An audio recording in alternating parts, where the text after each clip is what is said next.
So this is Danny Flexen here for Seconds Out. Delighted to be joined by my old friend Mark Tibbs, and we're going to review Marks 2021. And it's been an up and down year, I suppose, for everyone in boxing with all the COVID stuff and everything else. But how would you sum up your experience with your fighters in 2021? Yeah, well, I've had it's been a difficult time for everyone in boxing and in the world, and everyone in our world. You know what I mean? Not our world of boxing, the whole world. But I was lucky enough to be involved in the big fight in Dallas with Canelo and Saunders, and so it was all a learning curve for everyone. A learning curve for everyone, I must say. But I can't moan, I can't grumble, and I've got a good young crop of fighters now at the Origin Gym in Raynham in Essex, which I'm working on, and Johnny Fisher being the one leading the group, I guess, because he's the heavyweight and he's very popular and he's very ambitious, and I feel he's got a big chance in this sport. Yeah. How long have you been? Sorry. How long have you been working at that gym now? Do you know what? Well, I guess I've been here. Just before the lockdown. Actually, just before the lockdown started, I was in here. But obviously, I was in Portugal working with Dillian White for a bit, not for too long, and then I was in Fuerteventura working on the Murray fight with Saunders, and then obviously I was back out in Fuerteventura in the MTK gym working with Saunders for the Canelo fight. So although my other fighters was based here, being looked after by my dad, Jimmy Tibbs, overseeing their schedules and their fights, if you know what I mean. And yeah, so I ain't been in here long, but I have, if you know what I mean. Been away working.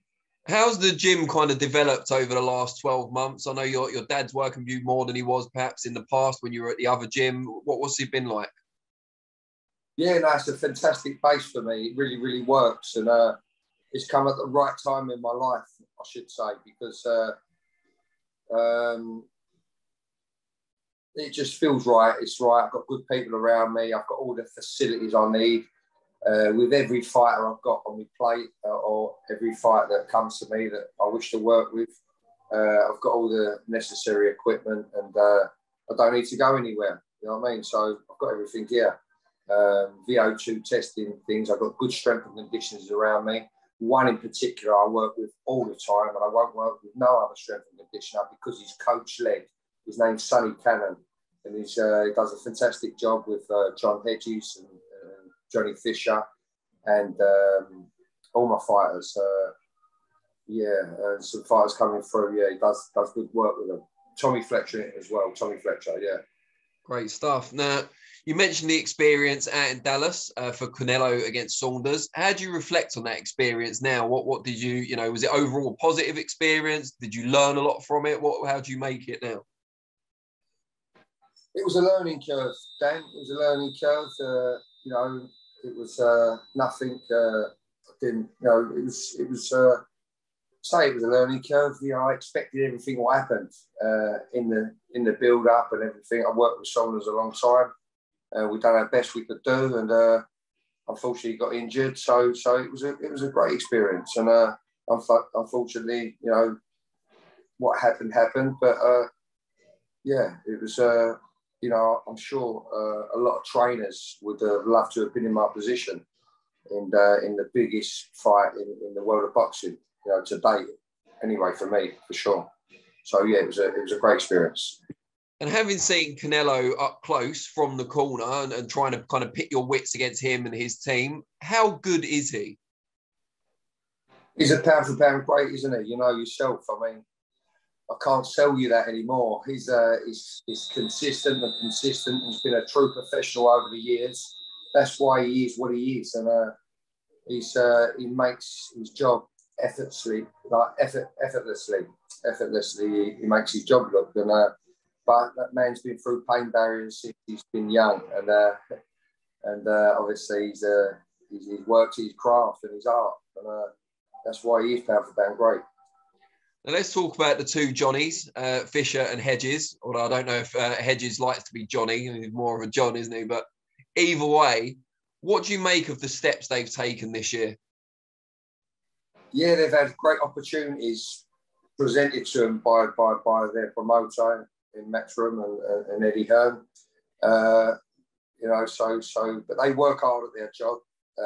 They're very young. They've got a lot to learn, but you know what? They give me themselves, and they're reaping the rewards for that. You know, we've got to box clever and wisely, train clever and train wisely, diligently, and they do just that. And they understand. I think they appreciate it, and the results are apparent. So yeah, we've just got to keep knuckling down, keep chipping away, and keep delivering, so to speak. Yeah. Where would you like to see each of them be by the end of next year? Well, listen, they're both 6-round fighters, so you know the process, Danny. You know they've got to keep chipping away. They've not even got a handful of 6 fights under their belts just yet. But for what fights they've got under their belts, they're ticking lots and lots of boxes for me as a coach and a trainer. And as young men, they're ticking boxes, and I'm really proud of that. Yeah. What do you make of the whole kind of Johnny Fisher phenomenon, you know, in terms of ticket sales, all the attention on social media? Did you expect it to be so big so quickly? Well, to be fair, you know, I spotted Johnny a little while ago, and I understood he was very popular in this area of Essex, and he spoke very well. He's very articulate, but still a bit of Cockney in him. His dad's a proper full-blown Cockney, but he's had a good upbringing, and he's the full package. You know, he is the full package, and he's got limited amateur experience, but you know, for what he's got a good, like I said before, he's got a good chance at the sport. He's a great learner. I mean, to be fair, he's coming today, and we've toned it down a little bit because of Christmas coming up, but I've had to meet him today. We had a chat about one or two things, and we've had a session as well, and it's lovely because that little rest, we ain't really rested, but we starved them of boxing a little bit coming up for Christmas, so they're not stale when we get back into it. I sort of know what they've got in front of them, if you know what I mean. And so I starved them of a couple of weeks of boxing, and he's done in the world of good, and he's moving and grooving like a veteran now. But it's good to hear. And John Hedges. Let me that question. Sorry, let me finish the question, Dan. I did thought at the beginning, like I say, I tried to get him sparring once a couple of years ago, and then I followed him a little bit, had a little look at him, and then Sam Jones obviously asked me if I would train him. But what happened was, I thought he brought a lot of pressure to himself by getting all this attention on him, and it was concerning because I was in Spain working away, but I had my dad and my team at the time looking after him and doing what they could with him, and you know, he was going to be okay. My dad's, you know, obviously he's been around a long while and he's seen it all, so my dad was happy for him to go ahead with his fighting sort of thing. But the thing was, it was concerning for me to see how he would handle the pressure he set himself up for, if you know what I mean. But you know what? He's come through with flying colours, and we've got a really good chance on our hands in Johnny Fisher for sure. And then John Hedges struggled a bit in one of his early fights, but has adapted since. Now up at light heavyweight, will we see him just go from strength to strength next year? Now he's at a weight that suits him. 100%. Listen, you can't put these young guys, they're not at 19, 20-year age. You can't put them into really weight categories. Yeah. You start putting them into weight categories when they're going to fight for titles. But at the minute, he's sold as a light heavyweight. But trust me, from what I've seen from John Hedges, since I worked with him in Austria, we went out and had a fight out there. He had a fight out there.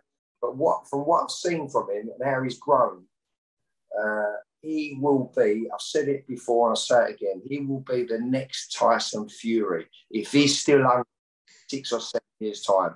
And 6 or 7 years' time will fly like that. Yeah, it seems a long way to these young men, but it will fly like that. So if they keep working and sticking at their craft and getting the balance right, he's going to have a big, bright, long future in this boxing game.